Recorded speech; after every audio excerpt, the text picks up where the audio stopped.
Good morning. It is a beautiful day here in Tennessee.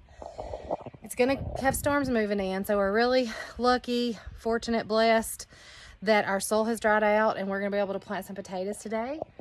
It's kind of cloudy if you can see the weather here. Anyway, I'm excited. We're cutting up potatoes now and getting started. I already have all of my red potatoes cut and ready to plant. That's going to be our eating potatoes along with these fingerling potatoes. I'll show you guys that. So we just bought some fingerling potatoes and allowed them to sprout to plant those because that's a lot cheaper than trying to find them by the slips. And they did really well for us last year. So we've got 2 bags of those we're going to cut up.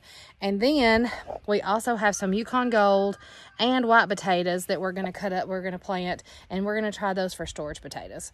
So excited to get started on this planting journey, and a little bit later I'm going to give you guys an update on how my lettuce and radishes and onions are doing. Still not a sign of a carrot, but that's okay. So we're going to be planting lots of stuff today. So excited to get started. And right there and that one, I would just take, cut them out like that, and then come over here, and that's not an eye, that was a sprout. Okay. There's an eye, so Just cut that in half. I'll take this one. All right. And there's an eye, so Just do it. I would do that like that. All right. Of course, these are easy, but a lot of them that right there is eyes, so you can get extra 2 or 3 off of these if you'll watch. Okay.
Okay, so you guys can see that the dirt has been, my husband's tilled it how many times? How many times have you tilled it? Okay, so it has been really rainy here and we've been waiting for it to get dry enough, but my husband's probably tilled through this three times or so to get it. The dirt looks really good today. It's just right for planting, and we're expecting rain tomorrow, so it's gonna be great.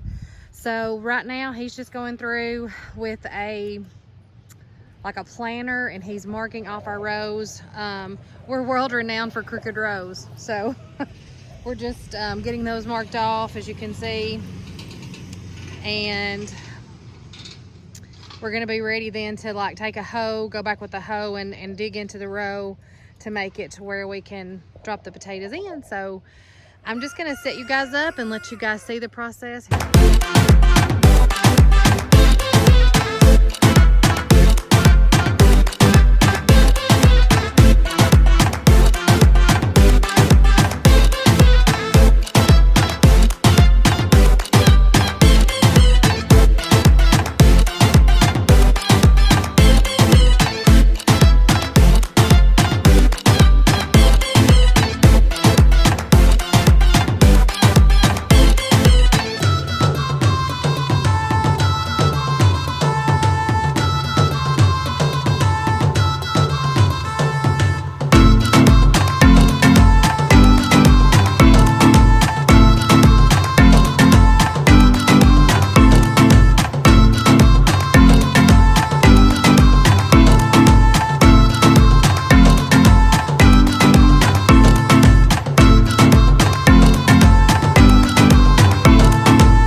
with the hoe. I'm out of breath.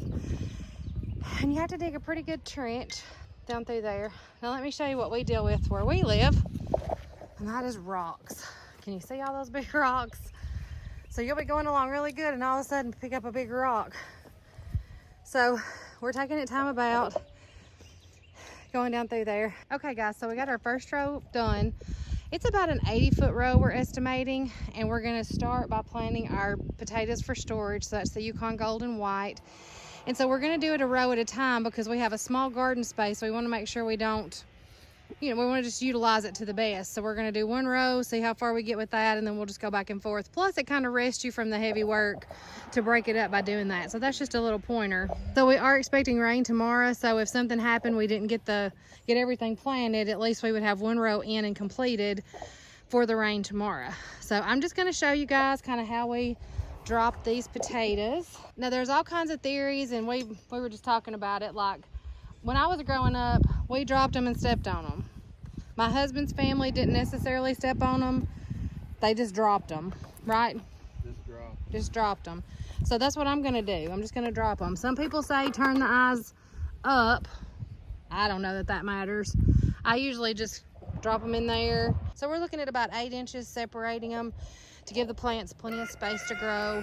And we have really rocky soil here, but our potato crop last year or year before, both were really good. So we did do really well with the potatoes that we grew. This year we are trying to grow more. All right, so I'm not sure if you guys can see, but so we started out spacing them pretty wide. The key here is that we want to get all of this row in one type of potato. Actually, it's the Yukon Golden White together for our storage potatoes. So when we realized we were going to have enough to do the whole row, we started thickening things up a little bit. So we'll have one complete row that is full of white potatoes and our Yukon Gold potatoes, and those are what I'm going to try for storage. It's been a long time since I stored potatoes, but we're going to give it a try this year. Oh, and just as a note, the white potatoes are Kennebecks.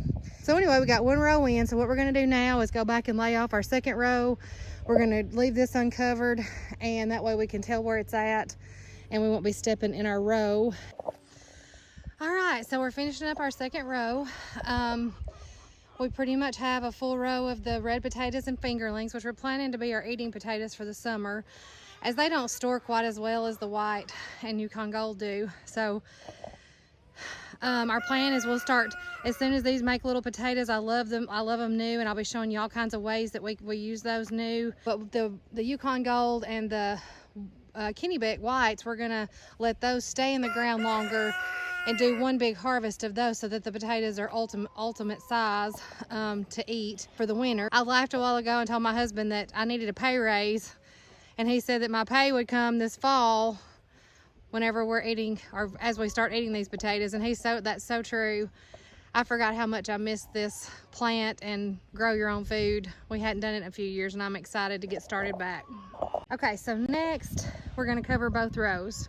So my husband's gonna demonstrate. He's much more of an expert at this part than I am, for sure. I was the potato picker-upper when I was young, but he had a lot more in the planting process as he grew up on a lot bigger farm. He said most years they planted like 300 pounds of potatoes. So they had more of like a community garden where a lot of the people in the area would just all get together and can and harvest and all that. So a little bit different than my upbringing on that. But he's gonna show us right here. He's gonna demonstrate how we should cover these. And then the last step is gonna be just to top dress with some fertilizer. We do use conventional fertilizer still. We're going to be studying some techniques to enrich our soil to help things grow without having to use that as much. We are pesticide free, so I mean, I guess whatever you think about that, you need fertilizer to help things grow, and so that's what we're going to do. But we are also really work to not use any kind of pesticides as much as possible. So here's our demonstration on how to cover the row. So you're going to gently pull one side over. Just kind of the ridge part that furred up as you were making the row. And then he's going to come back and do the same thing on the other side. And as they grow, he'll pull dirt back up around the plant. Right, so that's one thing we did too. So when the potatoes start to grow and they start to put on the potatoes underground, you make a hill, and that gives them plenty of space to put on the potatoes. And that's what I do. He's a tamper, let me just tell you. Anything we plant, he wants to tamp it in, which is good. It helps it get into the ground better or something. So it's easier than stepping on every one. Yeah. All right, so that's our, I guess, our final step of getting them in the ground, and then we'll put our fertilizer on top, and I'll show you that at the end. All right, last step. Just gonna take triple 18. But as you can see, you just take it and throw it just right on top, and it's supposed to rain, so that'll help it to settle in and get these plants started good. So with that, we're gonna be done with our potato planting, and I can't wait to show you guys how much we harvest just from these 2 rows of potatoes. Okay, so we're moving spots. We got our potatoes planted, and we're gonna talk a little bit more about that at the end of the video, about some things just to be aware of with potatoes. And then we're moving to the other side. We don't have a huge property here, but we're gonna move to the other side we're gonna try some stuff in a different location on the property. So we had some corn there last year, and we did okay. We have had some stuff down there in the past. So we're gonna be trying to see how things do down there. So we're planning to plant some green onions, some onions for storage, and we're gonna try some radishes. Let's see, carrots. So we've got a few things we're just gonna try a little sampling just to see what grows down here and what doesn't. It's a spot that's kind of on the bottom of a I won't call it a hill really, but the land kind of rolls off right there, so this gets a lot of water sometimes if it rains really heavy. So we'll see. We're just gonna see how things do. It's a great spot for us to have a little extra room, because like I said, where we pinned off our chickens, we don't have a huge garden space. And I do want to grow all I can, although I will substitute with things from farmers markets and things like that. So we'll see. We'll see how this goes. I'm going to show you this process, and then at the end I want to talk a little bit more about the potatoes and kind of that whole deal. All right, so we've arrived down at our other spot. What we're going to do first is he's going to again lay off the row just to keep us kind of in a straight-ish path, and then we'll lay down our fertilizer. And then we're gonna do all of these onions. We got a bunch of those to plant. All right, so next he's gonna take our fertilizer and just kind of throw it along that row just to give these plants something to feed on to get started good. All right, so what we're gonna plant, I have some cosmic purples that were left from where I started them on the porch, and I did see a few. I'll show you that in a minute. We've got some sparkler radishes. We've got cherry bell radishes, and then we've got French breakfast radishes. So we're gonna just kind of do a little mixture of those down here. And then I bought some Danvers carrot seeds, and we're gonna try a few of those and see how that goes. So we're gonna start with those at the very end of the row, and then we'll be starting our onions at the beginning of the row. So I'm gonna start with these white onion sets.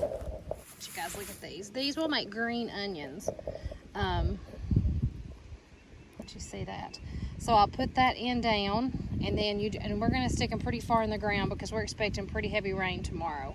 So I'll barely leave this sticking out.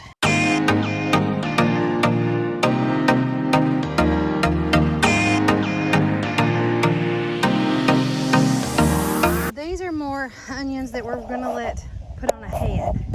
So what we'll do is we're going to plant these very similarly to the way we planted the green onion bulbs, but these already have a big shoot on them, and we'll just plant those maybe midway of that yellow part. These are called candy sweet onions. I really cook a lot with sweet onions and like them, so we're going to give these a try. My husband had heard a lot of people really like these, so these will be a storage onion, or onions that we'll use in our canning as we start doing that process later on in the summer. So right there, you can see we got one in. So you don't want to go all the way up to the green. For the most part, an inch, about like that, into the ground. And we're gonna leave a little more space between these, like that, because it allows room to let the onion head. And then later on, when they start to head, you'll have to come back and move the dirt away to give the onion a little more space to make a bigger head. So now I'm down to this garlic. I'm just gonna come right to the end of where we ended with the green onion. I'm just gonna plant these. I'm assuming, I've not ever done garlic, but I'm assuming you just plant it the same as you do the onion bulbs. So that's what I'm gonna do. I'm excited to bring you guys along, let you see how our things grow, and then what we plan to do with this produce as it starts to come in. I hope that you enjoyed this video, and if you did, I would like for you to give it a like and subscribe to my channel and watch as our first gardening season in several years unfolds.